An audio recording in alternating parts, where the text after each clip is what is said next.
Water privatisation was deeply unpopular back in 1989, but we were told that it would deliver a new dawn. We would have an industry where investment would be made, the system modernised, and all the magic of the private sector would deliver a more efficient and much better water industry for the future. Nobody at the time was told that the balance sheets would be used for financial engineering. The private balance sheets were there to invest, to renew the assets.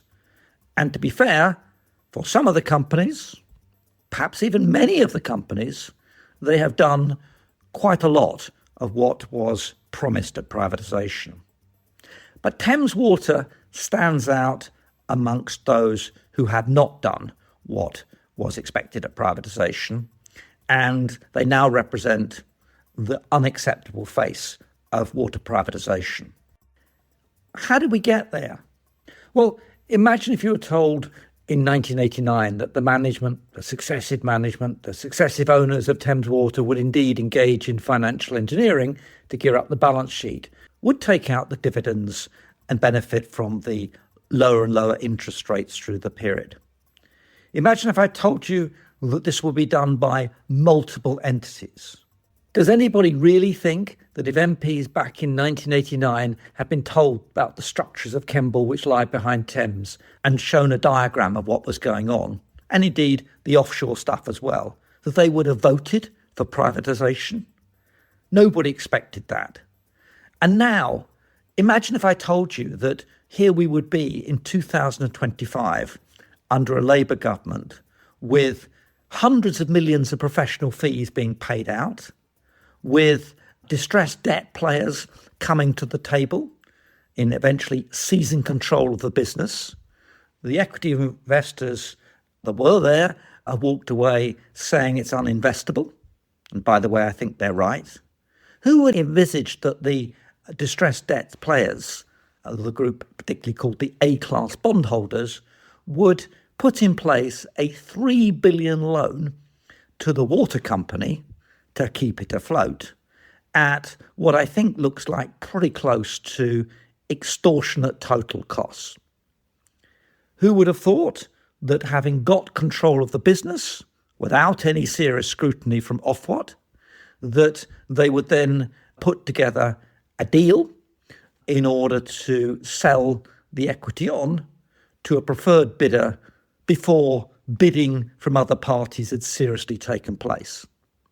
And who would have believed that someone could pick up controlling interest of Thames for a reported number around 4 billion in the context of a RAB which is worth about 20 billion?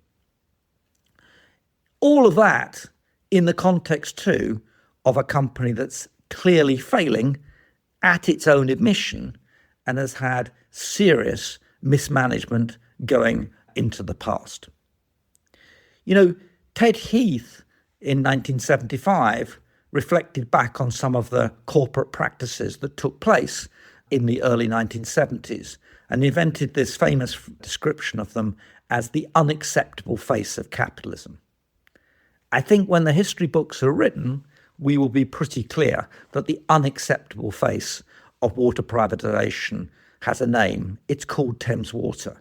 It's not alone. There are other financially engineered, privately owned companies which are not far short of Thames's position, though Thames is the largest utility in England and Wales and one of the largest utilities in Europe in water, and indeed one of the largest in the world, stands out heads and shoulders from the rest of the pack. Contrast those experiences with what's happened in the quoted companies, United Utilities, Severn Trent and Pennon. They have had their problems too. There has been some financial engineering, but the difference between those three companies and Thames is enormous.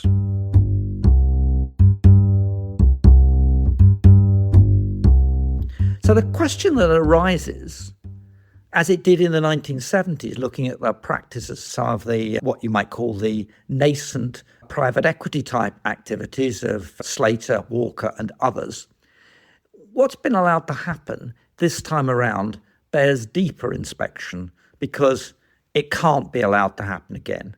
It doesn't pass the public interest test, and it doesn't pass what is generally known as the social license to operate.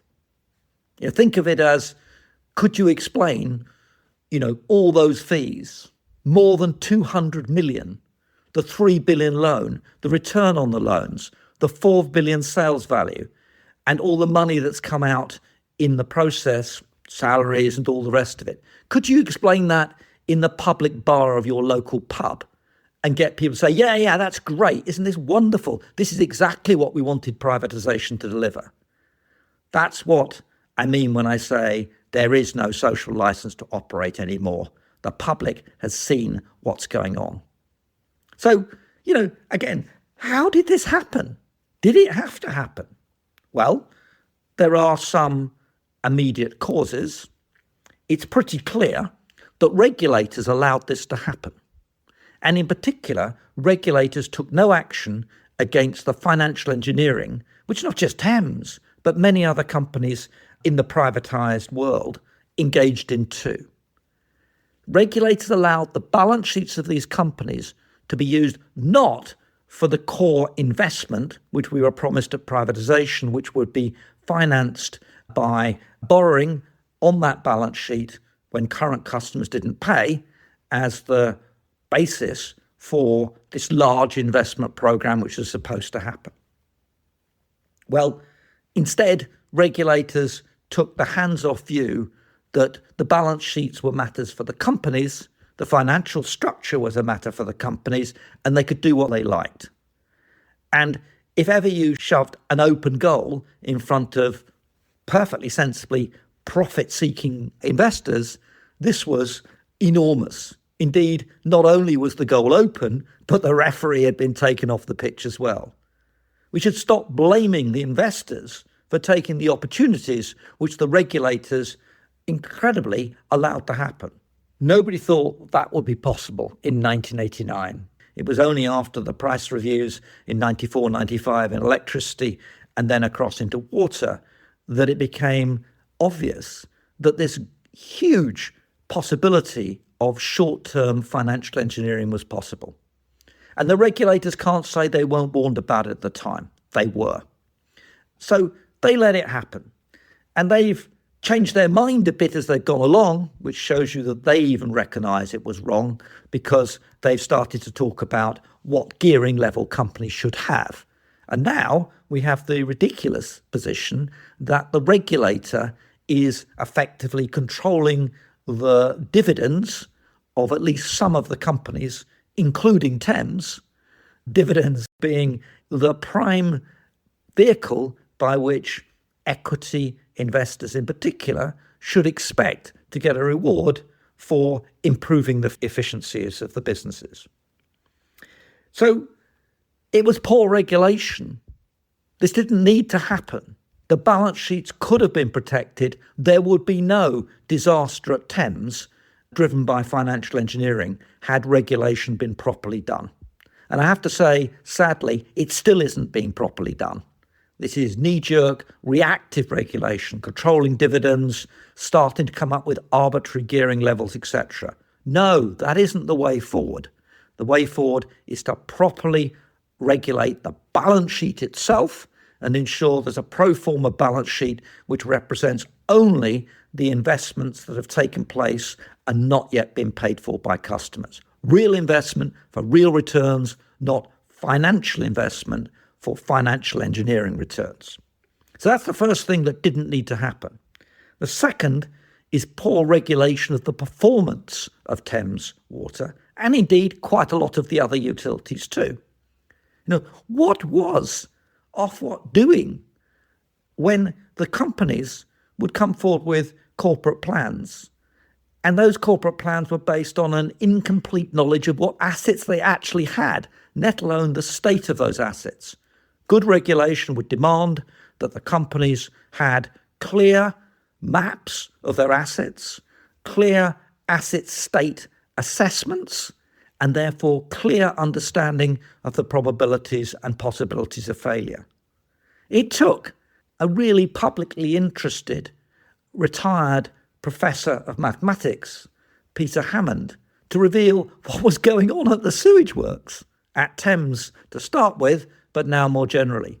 How did a regulator allow that possibility to happen, that one of the companies, Thames's chief executive at the time, asked about Peter Hammond's work, said, "This is very interesting. We will have to talk to him and find out how he did it." This was at a select committee in the House of Commons. Incredible.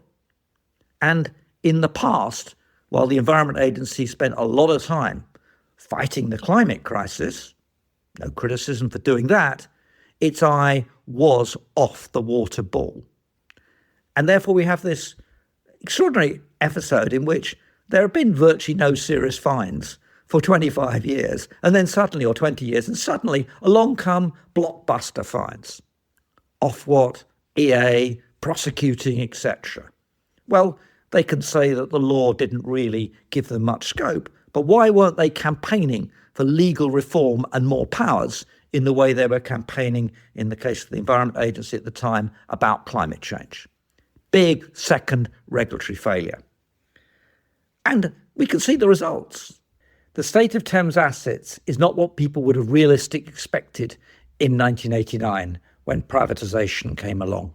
The irony of all of this is that we find that, I think it's KKR, as in the press, is a preferred bidder at what is reported around £4 billion for a controlling stake in the largest water utility in the UK and probably Europe, with a regulatory asset base of around 20 billion.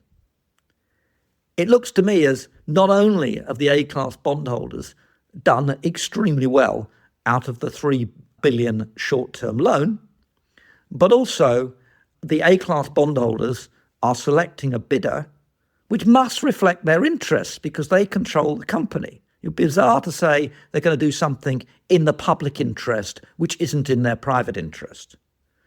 We don't know, and we ought to know, and the regulator ought to know, what exactly this press coverage of, oh, well, the A-class bondholders are going to take a write-down. Is this PR, or is this just simply saying that the current price of the debt, and reflecting some of the price of the debt that the distressed bondholders paid, is that price already at the discount which KKR is representing as a tough move on the A-class bondholders? And the A-class bondholders, of course, would prefer that the B-class bondholders are wiped out, and it's arguable as to whether they would trade a lower price for the assets, that 4 billion, in exchange for, and control, in exchange for a more benign treatment of the A-class bondholders. We don't know. We ought to know. The regulator ought to be finding out, and this should be in the public domain, not the private domain.